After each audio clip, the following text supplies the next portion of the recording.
Chouette les gars, faites très attention. J'ai rencontré une petite famille hier, ils ont perdu leur fils aîné de 17 ans lundi matin. Ils me font savoir que ils étaient à un deuil dans la famille de madame. Le deuil s'est bien passé, monsieur a assumé toutes les responsabilités qu'un beau-fils légitime devrait assumer. Au sortir de ce deuil-là, on lui a donné un coq costaud, un régime de plantain et un bidon de vin de palme pour le remercier. Au retour, madame et lui ont décidé de partager tout ça avec leurs amis qui sont allés les accompagner au village. Samedi dernier, madame va au marché. Il était convenu que madame allait ramener ce coq au marché pour qu'on le nettoie là-bas. C'était les indications de monsieur. Sauf que ce samedi, madame a oublié le coq. Arrivée au marché, en plus de ce coq, elle devait rajouter d'autres poulets pour que ce soit plus consistant. Elle s'est rendue compte qu'elle a oublié le coq et tout. Donc elle appelle monsieur.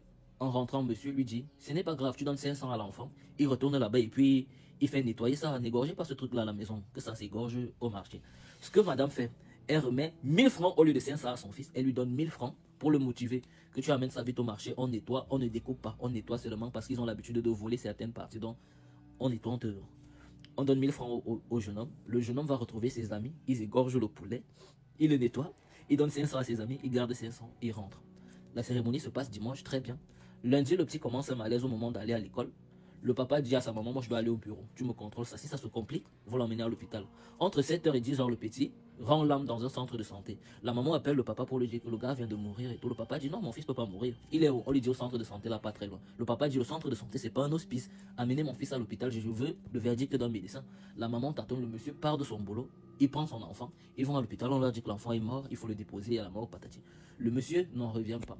Du coup, lundi, dans l'après-midi, après que la nouvelle se soit répandue et tout, ils essayent maintenant de taper un peu les ventres de ses amis pour essayer de savoir ce qui s'est passé situé entre jeudi et dimanche.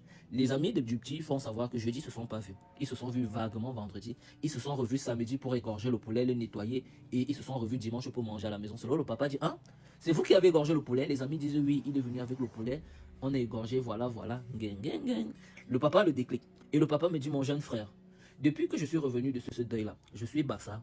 Je sais comment ça se passe un peu quand on veut remercier un beau-fils. Comment les gens là m'ont donné ces choses. C'était très bizarre. Tu vois, c'était vraiment bizarre. C'est pourquoi j'ai orienté ma femme vers la perspective du partage avec nos amis qui nous y ont accompagnés. Parce que je me suis dit, ça, c'est pas les choses qu'on mange seul. On partage, parfois on ne mange même pas. Tu invites les amis mangent toi-même, tu ne manges pas. C'est pourquoi quand il m'a signalé qu'elle a oublié le coq quand elle allait au marché, je lui ai dit, dépêche l'enfant, il va tuer ça au marché parce que c'est pas des bêtes qu'on tue à la maison. Je suis peut-être né en ville, mais je connais quand même 2-3 codes du village, je sais comment ça se passe. Donc je ne voulais pas que cette chose-là, ça se passe comme ça.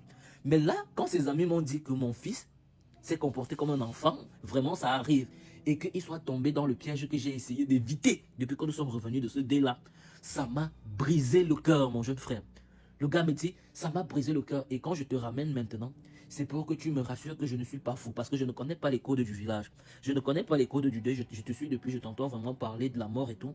Je veux juste ton avis. Je ne veux pas me venger. Ils ont gagné manifestement. Il est mort, mon fils est à la mort. Je ne veux pas. Je veux juste que tu me rassures que la piste sur laquelle je suis, c'est la bonne piste. Je veux que tu me dises ça, que je ne suis pas fou. Et malheureusement, le monsieur avait tout bon. Le monsieur avait tout bon. Je lui ai dit, tu as 100%, c'est 10 sur 10. C'est ce qui s'est passé. Le coq était piégé. Le coq était piégé. Et le monsieur me dit, je ne te cache pas que moi, je n'ai rien mangé dimanche. Dimanche, je n'ai rien mangé, même à leur femme. Parce que ma femme, je ne sais pas si elle comprenait. Je lui ai dit de ne pas mélanger les morceaux de ce poulet-là avec les autres. Elle a fait le rôti et les autres poulets, elle a fait ça en fricassé.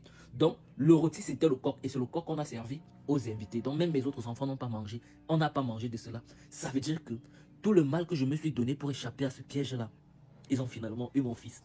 Faites très attention. On n'égorge pas les bêtes qui ressortent du deuil. Chèvre, coq, je ne sais pas, canard. Allez faire nettoyer ça ailleurs. Ça ne se mange même pas seul. Ça se partage. Vous n'êtes même pas obligé de manger. Dans la plupart des cas, ce n'est pas une vérité absolue. Ce n'est pas une généralité. Mais dans la majeure partie des cas, c'est souvent des pièges. Parfum sacré, des gestes sincères pour laver les peines.